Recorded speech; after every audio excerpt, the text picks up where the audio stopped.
제가 요즘에 눈여겨보고 있는 한 기획사가 있습니다. 가수 유열 씨가 이끄는 안테나라는 기획사입니다. 소위 대박치는 기획사인 JYP나 YG와 같이 트렌드를 쫓아서 이 아이돌 그룹을 이렇게 양성하는 기획사가 아니라 자신만의 색깔을 가지고 음악을 하는 사람들을 키워내는 그런 기획사입니다. 한마디로 자신만의 색깔을 가지고 음악을 하는 사람들을 존중해주는 회사입니다. 유열 씨가 모 강연 프로그램에 나와서 YG와 JYP의 수장이 한 참가자에 대해서 호평을 할 때 유열 씨는 다음과 같이 말합니다. 제가 한번 읽어드리겠습니다. 우리 소속사는 재정적으로 풍요롭지도 않고 다른 두 회사처럼 거대 기획사는 아니지만 하고 싶은 음악을 오랫동안 할 수 있고 행복하게 음악할 수 있는 곳입니다. 말이 너무 멋있지 않나요? 우리는 부자도 아니고 부하지도 않고 다른 기획사처럼 많은 것들을 해줄 수는 없지만 당신이 가지고 있는 그 고유의 음악적인 색깔, 당신이 하고 싶은 그 음악을 마음껏 할 수 있도록 도와주겠습니다 라고 말을 하고 있는 거죠. 유열 씨가 그 강연 프로그램에서 이 말을 한마디만 한 것이 아니라 또 다른 방송에서도 유열 씨는 자신의 소속사 아티스트들에게 다음과 같이 말합니다. 너희는 너희가 하고 싶은 음악 마음껏 해, 나머지는 내가 책임져 줄게. 그 말이 너무 멋지게 들렸습니다. 누군가 나의 인생을 책임져 준다? 세상 속에서 그 사람들은 그 안테나에 속한 그 가수들은 비주류고 인기가 없는 음악을 하는 사람들이지만 이 유일이라는 이 가수가 그들에게 손을 내밀어주고 그들이 좋아하는 음악, 그들이 가지고 있는 고유한 색깔의 음악을 할 수 있도록 끝까지 책임져 주겠다. 어찌 보면 그들에게 그 말이 복음과 같은 메시지가 아니겠습니까? 특히 제가 좋아하는 그 소속사 가수 중에 이진아라는 가수가 있습니다. 요즘에도 운전을 하면서 자주 이진아 씨의 음악을 듣는데 이진아 씨가 그의 음악 난해하잖아요. 어떻게 보면은 죄송합니다. 우리의 수준이 너무 낮아서 이 이진아의 음악성은 우리가 받아들이지 못한지도 모르겠습니다. 수많은 사람들이 이진아를 낮게 평가할 때 그 이진아가 이 강연 이게 오디션 프로그램에 나와서 연주를 했을 때 그 자리에 있는 모든 사람들이 다 뒤집어졌잖아요. 그리고 그런 평가를 하더라고요. 우리 중에서 저 이진아를 평가할 수 있는 사람은 아무도 없다.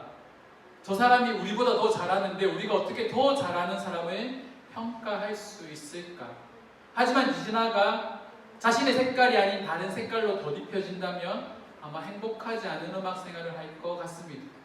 어찌 보면 이 안테나라는 이 기획사가 그들에게 가장 잘 맞는 회사가 아닐까 생각이 듭니다. 이 소속사에 포함된 소속된 가수가 다 특이합니다. 루시드 폴, 그리고 이진아, 건진아, 샘킴, 페퍼톤스 다 아십니까? 들어본 적은 있으신가요? 저희 때 음악이라서 잘 모르시나? 아무튼 음색이 특이하고 되게 서정적인 음악을 하는 사람들이 포진되어 있다라는 거죠. 하지만 그들의 색깔에 침범하지 않는 그들의 있는 모습 그대로를 존중해주는 그런 회사가 바로 안테나입니다. 하나님도 마찬가지입니다. 하나님께서도 우리에게 정형화된 어떤 모습을 원하시지는 않습니다. 우리가 소위 믿음이 좋다라고 말할 때 그 안에서 믿음이 좋은 사람은 어떻게 말하나요? 새벽 기도 잘 하고 수요 예배, 금요 예배 빠지지 않고 토요일에 나와서도 또 교회 봉사 열심히 하고 주일에도 부서에서 교사로 섬기고 청소도 하고 식당 봉사도 하고 그런 사람들을 소위 우리가 믿음이 좋다라고 평가했던 시기도 있었습니다. 하지만 우리가 그와 같은 모습으로 살아갈 수 있는가요? 여러분들 시간 쪽에서 수요 예배, 금요 예배, 새벽 기도 오는 거 절대 쉽지 않습니다. 그런 것으로 우리의 믿음을 평가하고 우리의 믿음이 이렇게 그만한 틀에 우리가 맞춰야 된다면 많은 사람들이 믿음 생활을 할 때 좌절할지도 모르겠습니다. 하지만 하나님은요, 사랑의 하나님이시고 또한 은혜의 하나님이십니다. 하나님은 우리의 모습 그대로를 사랑하시고 우리의 연약함까지도 그대로 사랑하시는 분이라는 거죠. 그래서 지금 내 모습 이대로를 하나님께서는 그저 사랑으로 품어주신다라는 겁니다. 맞아, 우리가 다른 종교들처럼 가톨릭이나 불교나 그런 타 종교처럼 우리가 뭔가 믿음의 행위를 많이 함을 통하여서 구원을 얻을 수가 있다면 저와 여러분들은 이 자리에서 구원을 받을 사람들이 과연 얼마나 될까요? 하지만 하나님은 그것으로 우리를 평가하지 않는다라는 겁니다. 그리고 하나님은요, 한 가지의 때를 기다리십니다. 그때가 무엇이냐면 우리가 정말 하나님 앞에서 신실하게 서게 되는 날, 하나님께서 우리에게 말씀하시는 그 희망의 메시지에 귀를 기울이고 그 말씀 가운데 반응하여서 변화되는 날을 하나님은 꿈꾸고 계시다라는 겁니다. 오늘 말씀은 그것을 우리에게 말을 해주고 있습니다. 오늘 말씀이 우리에게 첫 번째로 주는 교훈은 반드시 회복의 때가 있다라는 거죠. 오늘 본문 말씀의 배경에 대해서 좀 살펴보도록 하겠습니다. 자, 오늘 말씀의 배경에 보면 BC 722년에 아수르라는 거대한 나라를 통하여서 북이스라엘이 멸망하게 됩니다. 그리고 그 후에 BC 586년에 남유다 또한이 바벨론이라는 그 당시에 가장 강대국을 통하여서 멸망을 하게 됩니다.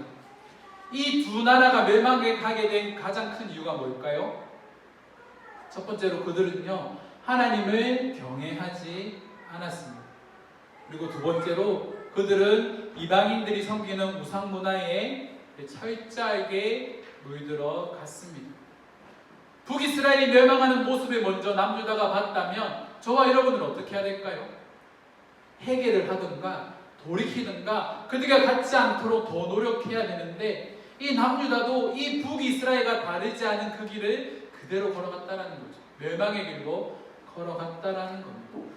그래서 하나님께서는 이 남유다를 멸망시키시는데 하나님이 이 남유다를 완전히 멸망시키신 게 아니라 회복의 때를 그들 가운데 그들의 마음속에 심겨주고 그 멸망을 선포하셨다라는 겁니다. 이 남유다가 멸망한 이후에 그들은 70년이라는 시간을 포로 생활을 하게 되는데 예레미야 25장 12절 말씀에 보면 여호와의 말씀이니라 70년이 끝나면 내가 바벨론의 왕과 그의 나라와 갈대아인의 땅을 그 제약으로 말미암아 벌하여 영원히 폐허가 되게 하되라고 말하는 거죠. 70년이 끝나면 뭐 하신다고요? 바벨론 왕과 그 나라를 멸망시키겠다고요. 벌하시겠다라고 말씀하십니다. 그러면 이 이스라엘, 이 남유다를 이렇게 억누르고 있던, 억압하고 있던 이 바벨론이 망하게 되면 이 유다는 어떻게 됩니까? 다시 한 번 더 회복의 때가 온다라는 겁니다. 정해진 때, 하나님께서 계획하신 그 때가 그들에게 시간이 충분히 지나고 나면 하나님은 회복을 약속하신다는 거죠. 그래서 이 이사야서의 말씀을 읽다 보면 이러한 회복에 대해서 자주 말하고 있습니다. 우리 이사야서 10장 21절 말씀 함께 읽겠습니다. 남은 자 곧 야곱의 남은 자가 능하신 하나님께로 돌아오실 것이라. 어떤 자들이요? 남은 자.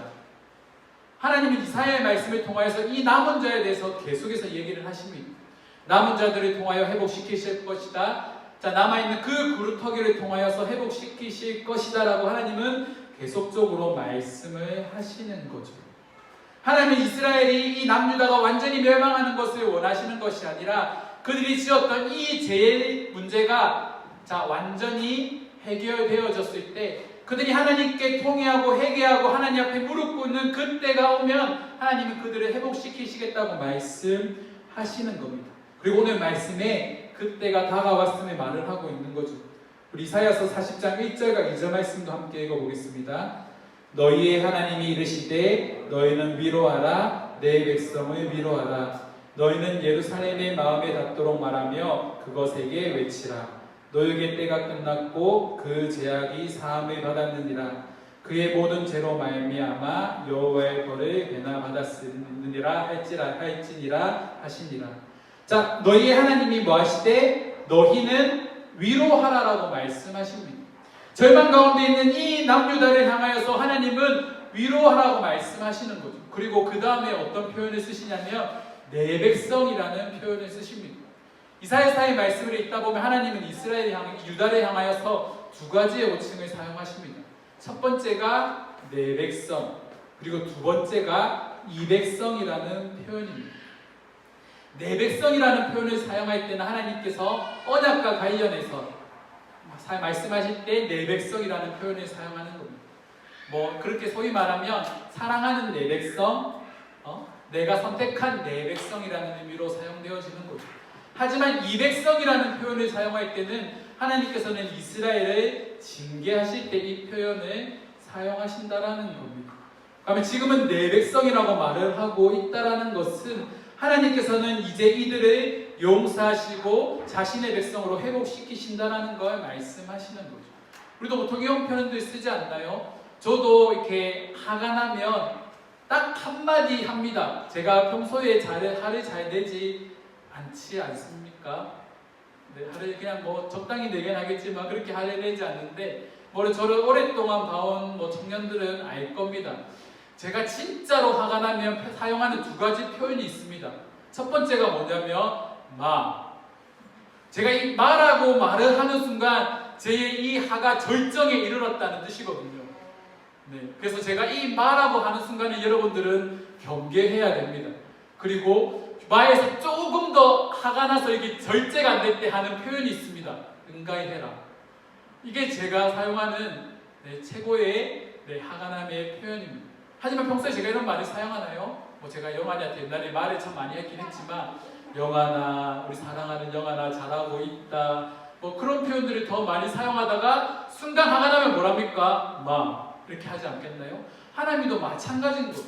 처음에는 내 백성이라고 말씀하시는데 이 백성이 범죄할 때마다 하나님은 그들을 향하여서 이 백성이라고 말씀하시는 거예요. 자, 하나님께서 내 백성이라고 말씀하신다는 거 아까도 말씀드렸다시피 우리에게 회복을 말씀하시는 것인데 하나님께서 말하시는 회복이 이전 말씀에 세 가지로 나눠져 있습니다. 첫 번째가 뭐냐면 노역의 때가 끝났다라는 거예요. 그리고 두 번째가 제사함을 받았다라는 거죠. 그리고 세 번째가 모든 죄로 말미암아 여호와의 손에서 벌을 배나 받았다라는 겁니다. 다시 말해서 이제는 받아야 할 벌들을 다 받았다라는 거죠. 때로는 우리가 하나님께로 멀어질 때가 있습니다.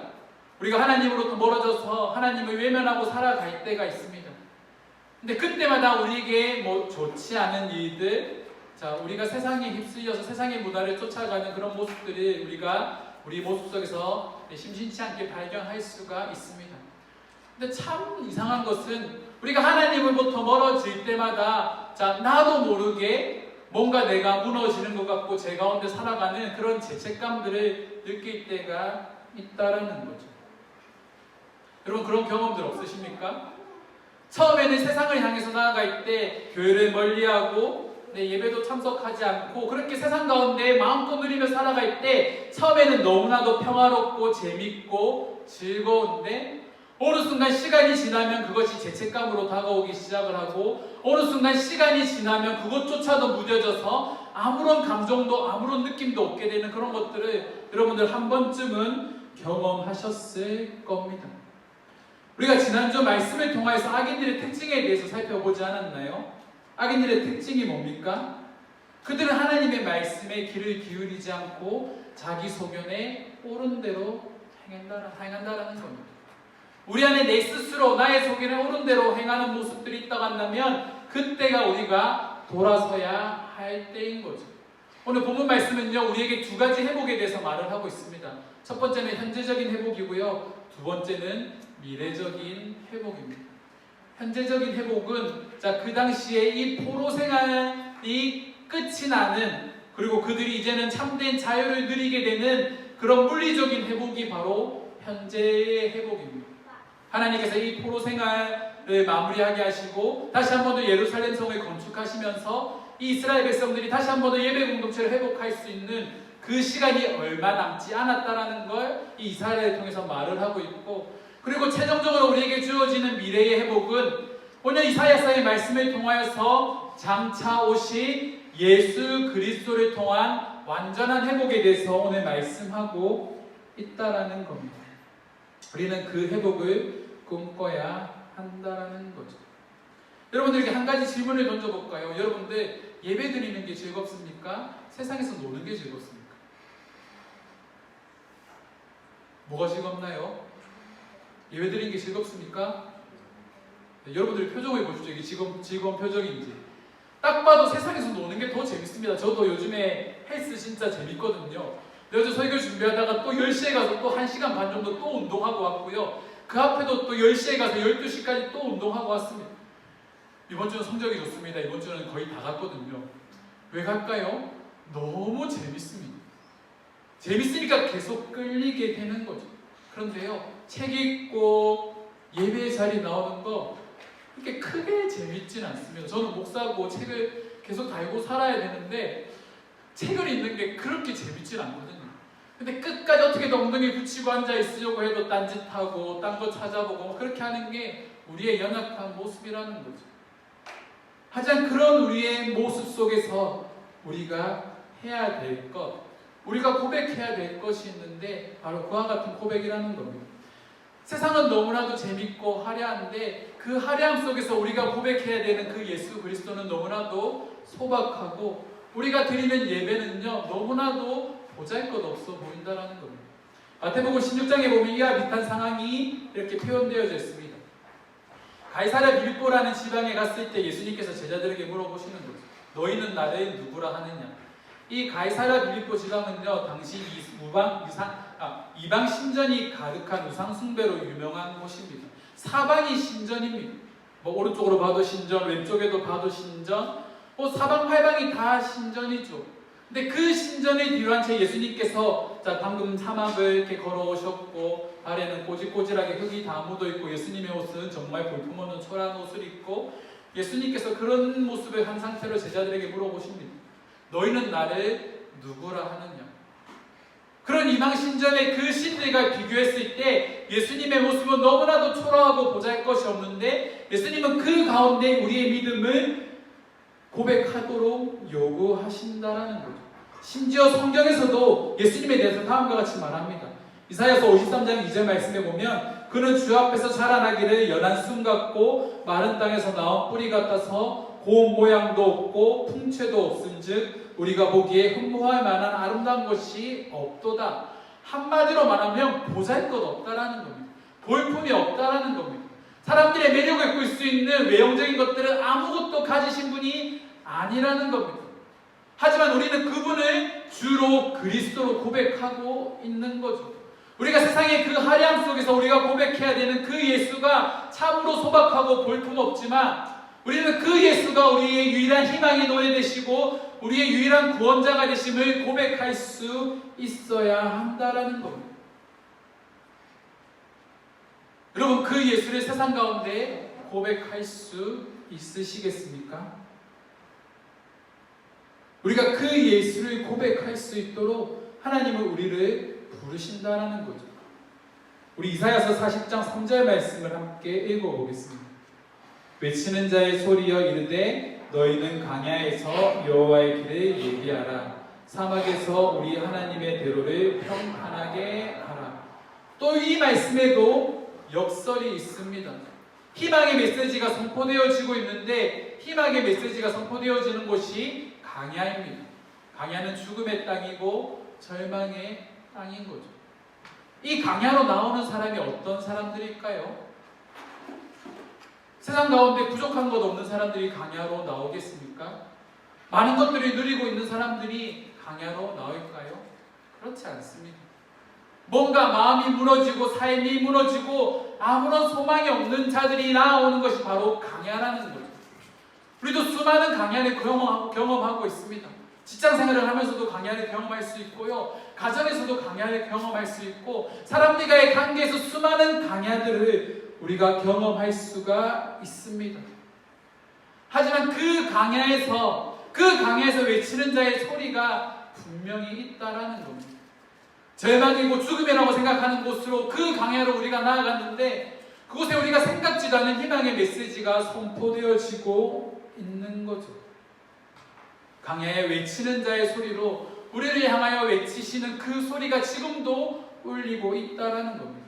아이러니하게도요, 희망은요, 절망이라는 상황과 함께 찾아온다라는 겁니다.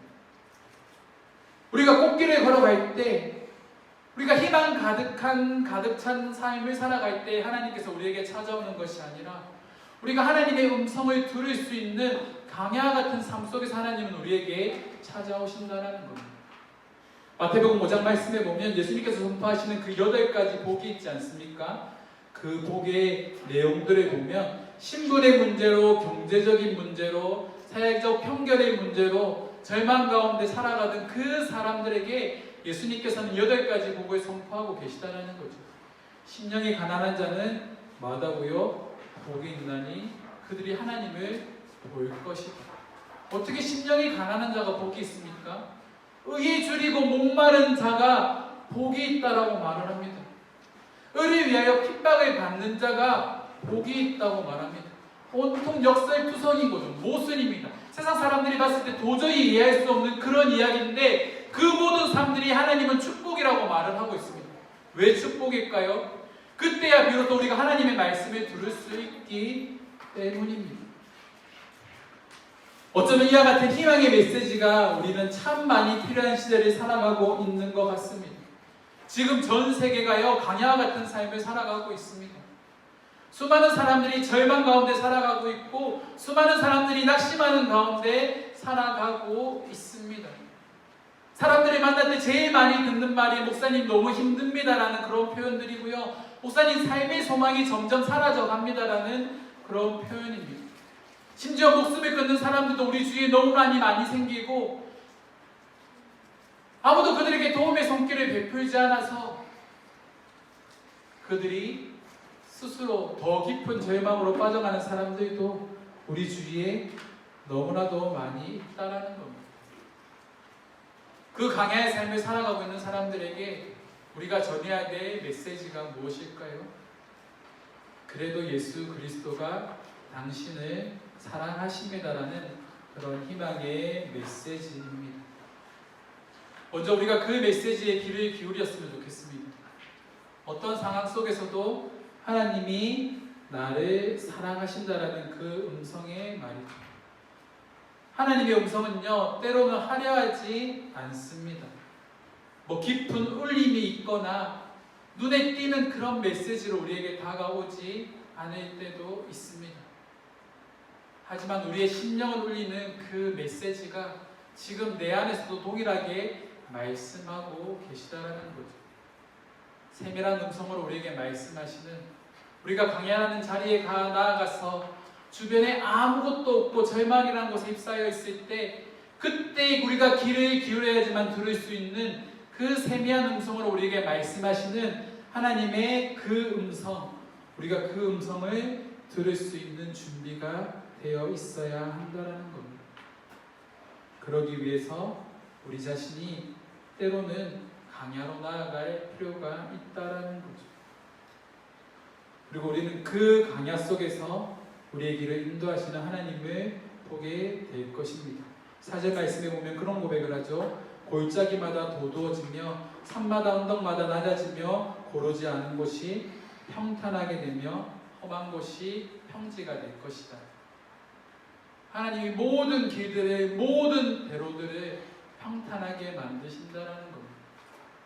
우리가 하나님의 음성에 귀를 기울일 때에, 그 희망의 메시지에 귀를 기울일 때에 우리의 삶이 평탄하게 된다는 겁니다. 여러분 삶에 굴곡이 있고 많은 문제들이 있으십니까? 그렇다고 한다면 여러분 하나님의 그 음성에 귀를 기울이십시오. 그저 내가 원하는 방식대로 신앙생활을 하는 것이 아니라, 그저 내가 편한 대로 신앙생활을 하는 것이 아니라 여러분들의 그 예배와 그 시간들을 온전히 하나님께 드렸으면 좋겠습니다. 잔소리 한 번만 더 할게요. 예배 시간에 늦지 마십시오. 거기서부터 시작되는 겁니다. 10분 전에 나와서 미리 예배를 준비하십시오. 그런 자들에게 하나님의 은혜가 임하는 겁니다. 그것조차도 내가 결심하지 못하고 그것조차도 할 수 없다면 우리가 어떻게 하나님을 사랑한다고 표현할 수 있을까요? 어떻게 하나님이 우리의 주님이라고 고백할 수 있겠습니까? 세상에 그 재미를 추구하는 그 자리에는 1시간 전에 20분, 30분 전에 나가서 그 자리를 설레는 마음으로 기다리는데, 우리가 하나님의 말씀을 듣는 자리에는 우리가 매번 늦고 매번 지각하고 그 지각이 생활화가 되었다고 한다면 여러분들 우리의 신앙을 점검해 봐야 하는 겁니다. 10분 전에 출발하시면 되잖아요. 20분 전에 출발하면 됩니다. 아니면 1시간 전에 더 일찍 출발하면 됩니다. 그것이 우리가 하나님께 드릴 수 있는 우리의 진짜 마음이 아니겠습니까? 우리가 하나님을 소홀히 한다면 하나님 또한 우리를 소홀히 하지 않으실까요? 우리가 하나님을 그토록 무시한다면 하나님은 우리를 그렇게 무시하지 않으시겠습니까? 우리가 먼저 하나님을 하나님으로 인정해야 한다는 겁니다. 그 하나님을 하나님의 자리에 모셔두기 시작할 때에 나의 길이 평탄하게 되는 겁니다. 나의 모든 험악한 그 모든 삶들이, 굴곡 있는 삶들이, 사막과 같은 삶들이 평탄한 삶으로 변화되는 겁니다. 내가 하나님 앞에 온전히 바로 서 있을 때 말이죠. 그래서 성경은 다음과 같이 말합니다. 마태복음 11장 29절 말씀에 보면 나는 마음이 온유하고 겸손하니 나의 멍에를 배우고 내게 배우라. 그리하면 너희 마음에 힘을 얻으리니. 나의 멍에를 베고 배우라라고 말을 하는 거죠. 멍에를 벤다라는 게 뭡니까? 하나님의 이끌리심을 그대로 받으라는 겁니다. 하나님께서 우리에게 요구하시는 것을 그대로 지켜 행하라는 겁니다. 그런 자들에게 하나님께서 힘을 허락해 주신다고 말씀하시는 거죠. 사는 성도 여러분, 조금만 더 노력합시다. 조금만 더 부지런해집시다. 조금만 더 하나님 앞에 우리의 마음을 드렸으면 좋겠습니다. 우리가 하나님 앞에 온전히 서게 되었을 때 하나님께서 우리에게 예비하여 주시는 그런 평탄한 삶, 그런 은혜의 삶을 날마다 체험하는 저와 여러분들이 되기를 주님의 이름으로 축원합니다.